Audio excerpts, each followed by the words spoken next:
Hello there. Good morning, good afternoon, good evening, and welcome to Live with Leila. My name is Leila Singh, and I'm a life leadership, career, and personal brand coach. And I work with career professionals, typically in the technology industry, who want to create a life of freedom of choice to elevate your life, to elevate your career, and overcome self imposed limitations whilst creating new possibilities by redefining your success in your work, your health, your relationships, and so much more. What I call life leadership. All whilst showing up as the best version of yourself. Hi, Shah. Great to have you here. Thank you for joining. I would like to welcome each and every one of you who is catching this live or on the replay. So if you're watching live, then do say hello in the comments. Let me know where you are watching from, and do just let me know that you can hear me, because I know the last few weeks we've had some issues with tech and with the sound. And if you are watching on replay, then do hashtag replay in the comments. And again, say hello. Let me know where you're watching from in the world. And as always, with these topics that I share on my weekly lives, if you have any comments, any questions, any thoughts, any new insights, then do please share them with me in the comments and tag me in if you have any questions. So before I kick off with today's topic, I wanted to just recap with you. And before I do that, let me just check this is streaming well into the, yeah, we're all good there. So I'm just checking on my phone. So yeah, I wanted to share with you a few of my beliefs and philosophies on life, things that I have learned and gained through my immersive personal development experience over the last several years, as well as, encompassing my corporate career of 25 years, where I had a breadth and a wealth of experience and great opportunities. And as a consequence of that, that's what's brought me to where I am today, running my own coaching practice and coaching incredible people who want to just create a better life for themselves, to create that life of freedom and choice. And here are some of my beliefs and philosophies that I want to share with you. And this will just give you a feel for the kind of topics and themes that I share with you on these lives, and also in my day-to-day content on LinkedIn and other social media platforms. So number one, hard work is simply not enough when it comes to advancing your career. Your personal brand is your professional reputation. So do get out there and create it. And if you haven't already done so, then do grab your copy of your personal brand playbook. This is something I created a while back, which basically outlines the key facets of personal branding that I believe are critical to both develop and hone in order that you can show up as the best version of yourself. And I outline this in this playbook. In addition to that, I offer you a brand audit where you can work through some questions and identify where the gaps are for you, where perhaps you can maybe improve or develop on. And also there's some best practices that you can take away and implement immediately in your day-to-day. So do grab your copy of the playbook. Shah will kindly pop a link in the comments for you shortly. So at the end of this live, not now, at the end of this live, go ahead, click on the link and grab your copy of the playbook. So as I said, hard work is simply not enough when it comes to advancing your career. Your personal brand is your professional reputation. So get out there and create one. Number two, we are the creators of our own self-imposed limitations. We're the ones that hold ourselves back. Number three, we create our own reality and experiences through our lens of the world, our thoughts, our beliefs, and our actions. What that means is that we can therefore change them. Number four, we can do anything we set our minds to. Anything really is possible. It's all about mindset. Number five, work can be both fulfilling and fun. Really, truly, it's all about perspective, being open to change, taking risks, and most importantly, not just chasing the money. Because if you do that, then you'll find that you're spending at least a third of your life simply being or feeling unfulfilled, unhappy, and frustrated to simply pay the bills and live for your weekends and your holidays. And that's really not what life has to be. Number 6, most people are playing a small game, simply living a life of average, when in fact you can play full out and choose a life of extraordinary and creating possibilities and opportunities way beyond your imagination. And this is what I work with my clients to create. So just some beliefs and philosophies I wanted to share with you there.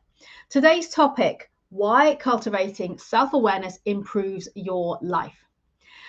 Now, why am I sharing this with you today? I was trying to think of a topic or a theme for today's live. And I thought to myself, I'm always talking about self-awareness. So whether I'm speaking on stage, whether I'm coaching my clients in day-to-day conversations with people when they're asking for some support, some guidance, something that I always hear myself talking about is self-awareness. Why? Because by becoming aware of how we feel, how we are thinking, how we're behaving, how we're choosing to respond to situations, and essentially how we're showing up in the world, and then discovering how our day-to-day experience of life is created by us and no one else, gives us greater control, greater empowerment and freedom over our own life. Now, that might sound like a huge thing to take on, so let me just go back over that slowly. The importance of cultivating self-awareness and how it improves your life. Okay, so what is the importance of cultivating that self-awareness? Because by becoming aware, or self-aware, we could say, becoming aware of how you're feeling, how you're thinking, so the thoughts that you're having, the way that you're behaving in any given moment, the way that you choose to respond to situations, and ultimately how you're showing up in the world. And alongside that, discovering how your day-to-day experiences of life, in other words, the circumstances, the situations you find yourself in, what is happening for you, discovering that that is actually created by you and by no one else. And by having this level of self-awareness and understanding this and discovering that our life is created by us, this gives us even greater control, greater empowerment, and greater freedom over our life and the life that we want to create.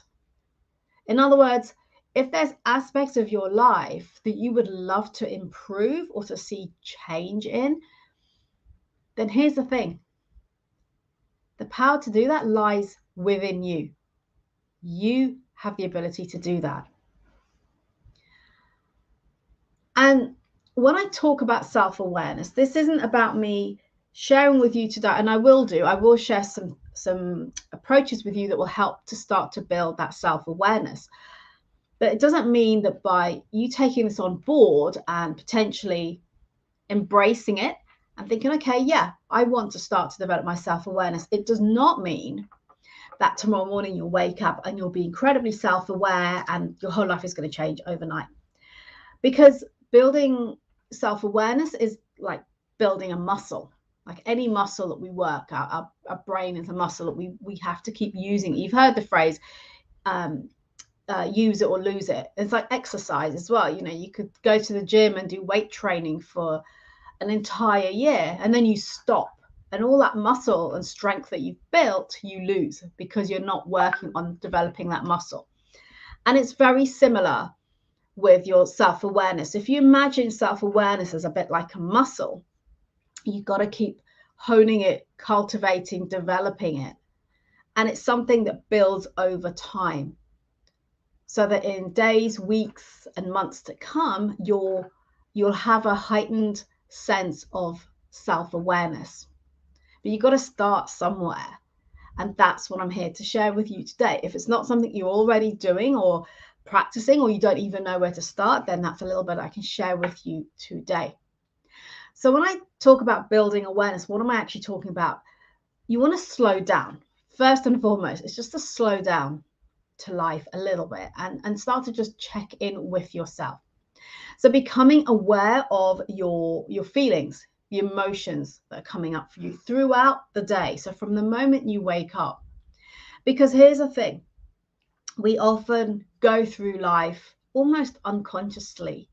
We're not really stopping and checking in with ourselves. We just get on, we wake up, we shower, get dressed, do whatever we're going to do, our routine things, and off we go. And maybe go to work for the day or running your business, whatever it is for you. And spending time with your family, your children, seeing your friends, your loved ones, and watching a bit of TV, maybe going traveling, days out here and there, go to sleep, get up, do it all again the next day. But if you slow down to all of that and just start to check in with yourself, this is one of the first steps of building that self-awareness, is to tuning into the feelings that you have from the moment you wake and then throughout the day as situations occur. So how do you feel when you first wake up? How do you feel when you go to work or when you log on? If you're working remotely or if you have your own business, how do you feel? What are the feelings that you have going on around you? What are the emotions you experience when you're around certain people or not around certain people? So again, start to build that awareness of how you're feeling rather than just simply feeling it. Become aware of what you're feeling. And you might be thinking, well, how do I even do that? A great way to do it is by journaling. Journaling for some people creates resistance when they hear that word. So if you just think about taking a notebook and making notes of what's coming up for you, that's in essence journaling, and starting to just write about the thoughts that are coming through you. But today's not about journaling. It's about building that self-awareness. And a great way to do that is to just slow down. If you're someone who maybe has a meditation or yoga practice that you do every day, that's a great opportunity to slow down and just to sort of check in with yourself. And that's when perhaps you'll start to experience the feelings and emotions of your life right now, where it's at, what's going on for you. And a great way, as I said, to record it is so that you can go back and look at it, is to write some notes. So checking in with your feelings, your thoughts as well. So not just your emotions, but also the thoughts that you're having. So let's say you encountered a situation at work today with a colleague and it became uncomfortable or confrontational or argumentative or whatever, something unpleasant. That's the kind of situation you want to go back and just look at in your own mind and think, okay, what thoughts came up for me at that point, when that situation occurred? What was happening for you? And actually, was it about the other person and they should be doing this and they shouldn't speak to me like that and they're being this, that, and the other? Or are you actually checking in with yourself and how you're showing up? Because the thoughts that we have often is exactly what creates our reality. So if we go in with an expectation that something's going to be a certain way, more often than not, it will be that way. And if it's a negative expectation, then guess what? You're likely to get a negative experience. So by slowing down to the thoughts that you're having when you go into any given situation will help you to start to realize how you're showing up, what is going on for you. And actually you can stop and think, what can I do differently to create a better experience for myself? I'm just trying to think of an example. So it could be that, let's say you have been working remotely for a while now and you've got to go into the office and meet up with your colleagues. And perhaps it's the first time that you're meeting them in person because you've only started your job in the last couple of years since the pandemic. Or it might be you've just not met up with them for a while. It could be 6 months, it could be a year. And so feeling a little bit disconcerted about having to now go back into the office, which is something different that you might have done for a while, and then being around your colleagues in person. So that might be bringing up feelings, emotions for you that make you feel uncomfortable. And then you're going to have thoughts around that. So check in with yourself. This is a great opportunity. Check in with yourself, slow down. What thoughts are coming up for you? Are they positive thoughts or are they negative thoughts? Are they thoughts that are about or that are concerning you, that are creating worry for you or stress or anxiety? And if they are, and by the way, you can apply this to any given situation. It doesn't have to be returning to the office. It could be anything. It could be going to a client meeting. It could be delivering a presentation. It could be having a one-to-one with your manager. Whatever situation it is, I'm using work examples. It could be anything else as well. But the point here is that you want to be tuning in to what are the thoughts that you're having and the feelings that you're experiencing with this situation, this experience, this circumstance. And is it helping you or is it hindering you? Is it making you feel bad or worried or anxious? And therefore, what can you do if you think about the thoughts that you're having? How can you change those thoughts to create a better experience for you? And this is what I mean by building self-awareness. And here's the thing, there's no right or wrong to any of this. It's about building the awareness of yourself and the emotions that you're having in situations and the thoughts associated with that. And if they're not great, then what can you do differently to create better experiences for yourself, better emotions, better feelings that make you feel good, perhaps make you feel more confident than you would have done 5 minutes ago? And a lot of that comes from what we focus on. So what are you focusing on? Are you focusing on all the things that could go wrong or potential judgment from other people's opinions? That's one of the things that causes a lot of fear for people. What is it that you're choosing to focus on, and what can you choose to focus on instead? Another thing is language. So the way that we talk to ourselves, that inner self-talk, that dialogue that we have going on, the chimp on the shoulder, that is telling us we're not good enough, or that we're not ready for this, or something's not perfect yet, or they're going to laugh at me, or they're going to criticize me, or they're going to judge me.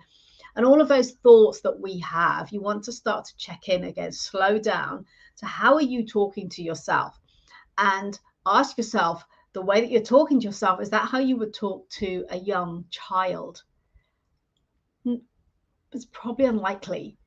Oftentimes when I've asked people this and they stop and think, no, because how do you talk to a young child? You're likely to shower them with love, encourage them, keep pushing them to try again. If they're learning to walk, get up, keep going, do it again and again and again. And, celebrating with them as they keep attempting to get better at something, to improve or to discover and to be curious.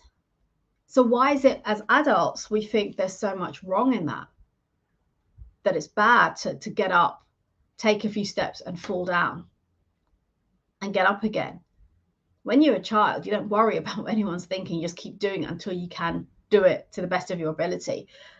As an adult, we criticize, we put ourselves down, and all of that then impacts the way that we show up, our behaviors, and ultimately our experiences, both with ourselves and with other people, and the experiences that other people have with us.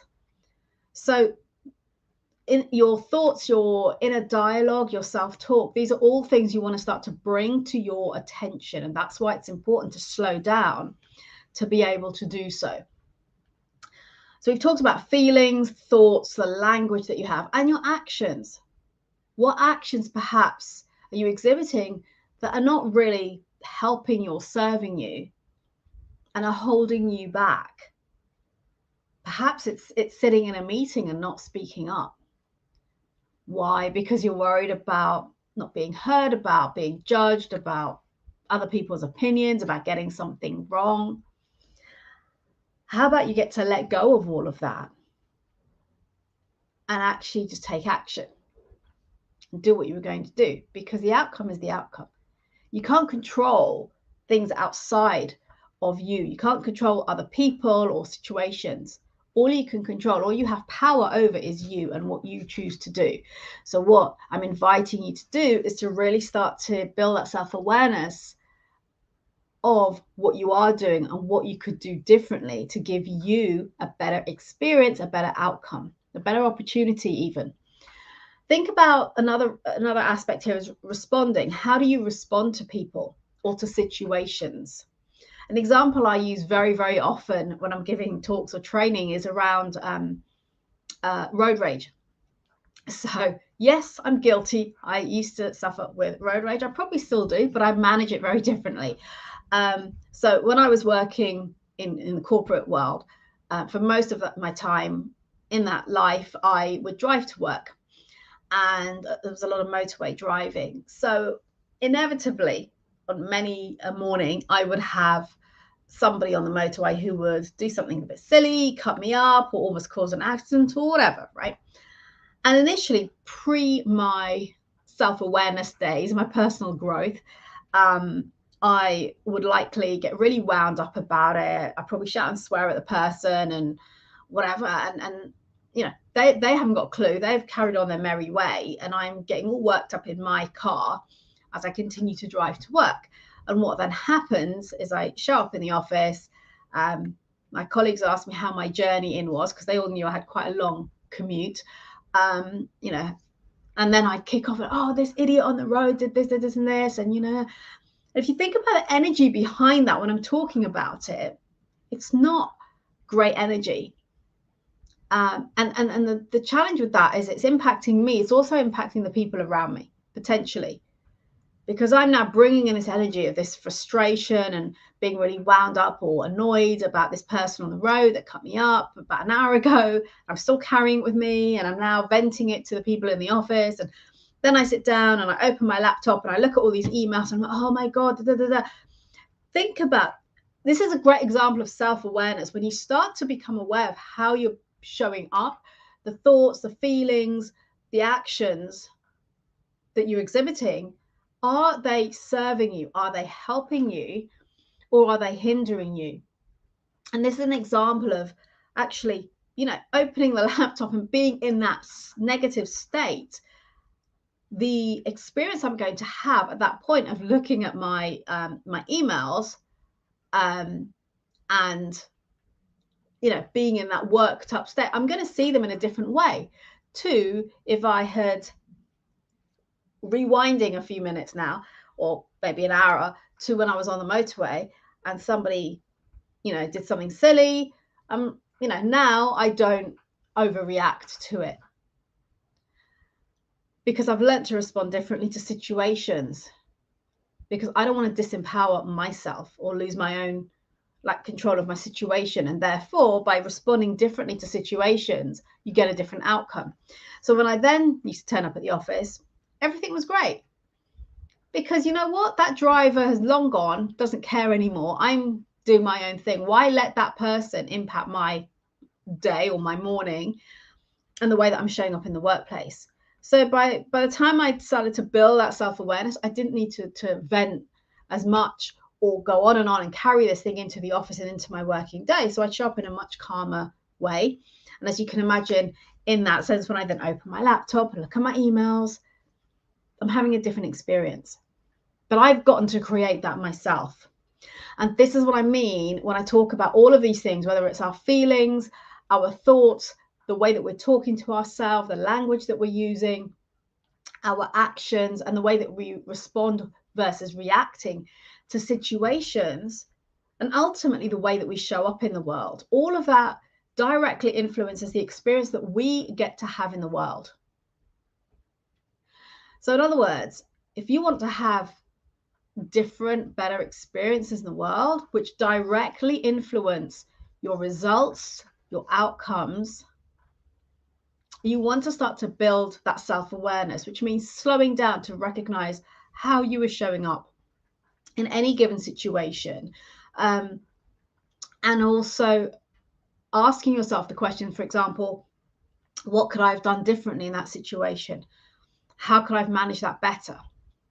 And this is what I mean about living consciously versus just drifting through life completely unconscious and just reacting and having a lot of negativity show up in your life and in yourself by virtue of how you see the world.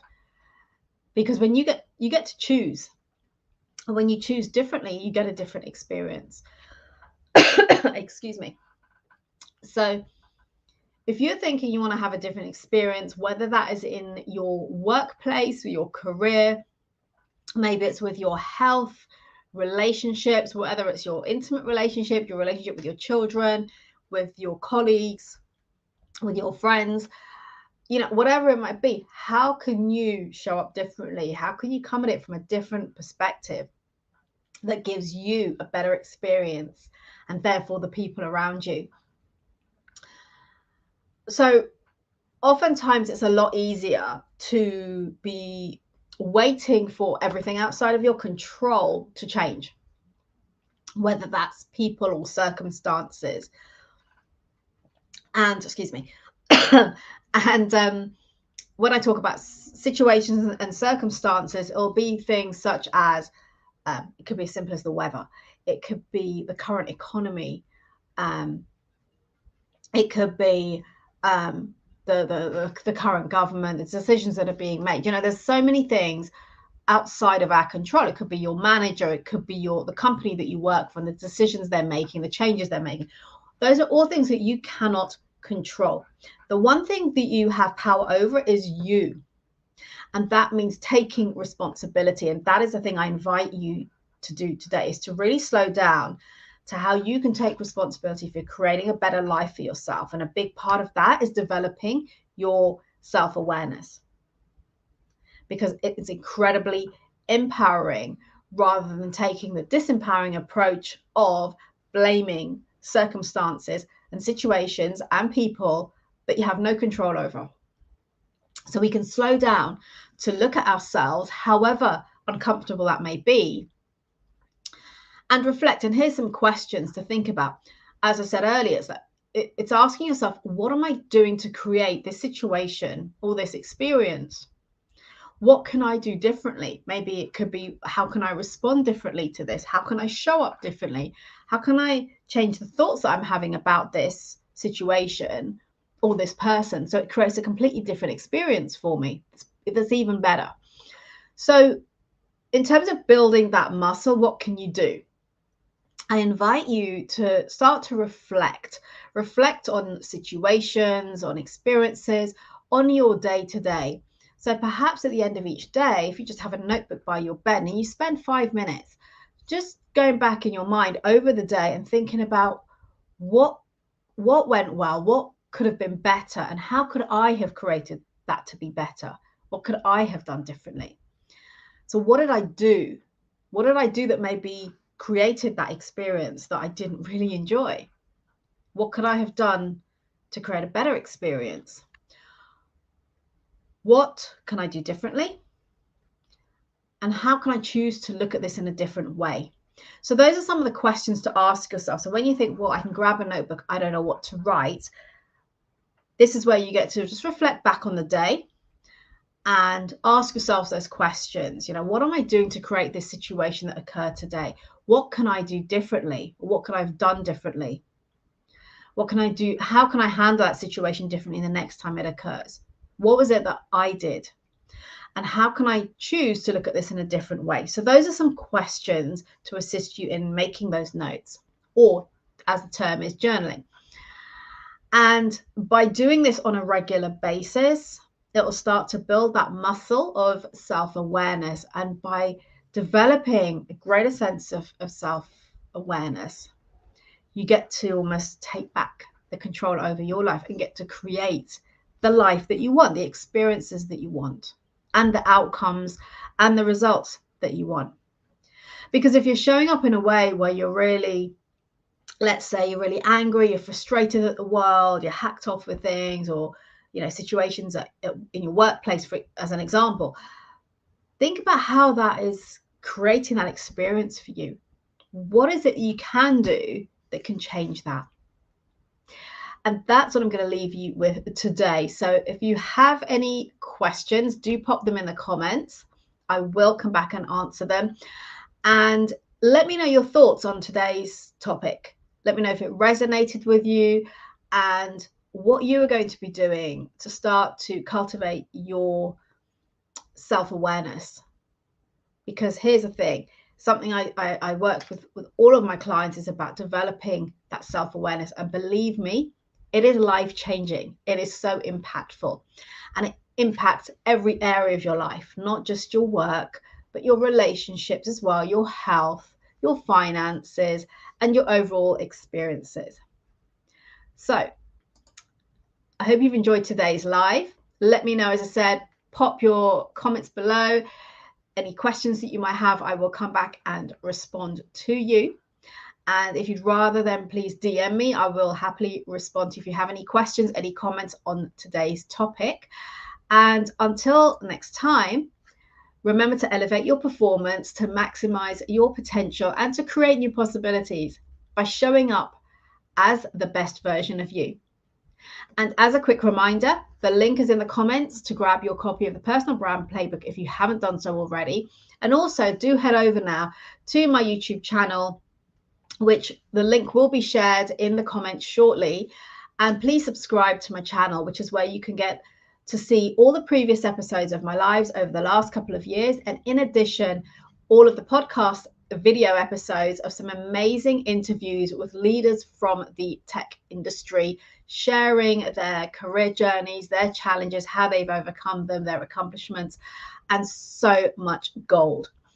So do please head over, check out the YouTube channel, check out the podcast interviews. Any questions you have on any of that information or collateral, do message me. I would love to connect with you and have a conversation. And I've just seen a comment come through. Let me just check this out. Elodie, hi there. I understand we should change the way we think of a situation, especially when it's not under our control. But sometimes it feels it's a way not to rebel. Okay. I think I hear what you're saying there. So when you say about rebel, what's the importance of that? Would be my question. If the government does bad things, we can change the way we see it, but also act to stop the government from doing bad things. Of course, so if there's ways of taking action to stop bad things from happening, then yes, of course, I'm not advocating for you not to do that. But at the same time, when we consider that there's a lot of good things in the world and there's a lot of bad things happening in the world right now, you get to choose how that impacts you. It's not about putting your head in the sand and pretending it's not happening, but it's about how we allow that to impact the way that we're showing up in the world, the feelings that we're having, the thoughts. So for example, if you know, let's say we have a bad experience with an individual, it doesn't mean that every person that's like that individual is a bad person, right? So it's about what we do with that, what we do with it to create a positive experience for ourselves. And that's not about, as I said, about advocating for the good things and for change, but it's also about what we get to do and have control over. So we have some influence over things. I'm just looking at your comments. So where, say the government are doing bad things, we have some influence in that, in terms of, we can sign a petition, we can, talk to the media about it, we can put stuff on social media. There's a lot of things we can do, and I'm not suggesting you don't do that. But the I guess the takeaway from today, the underlying purpose of today, is to really look at how we can manage ourselves and our emotions to create a better experience for ourselves. So I hope that answers your question and your comments, Elodie, and thank you for sharing that here. And as I said, take care, everyone. It's been great to have you here joining me today live. I look forward to seeing you same time, same place next week. Until then, have a great rest of the week.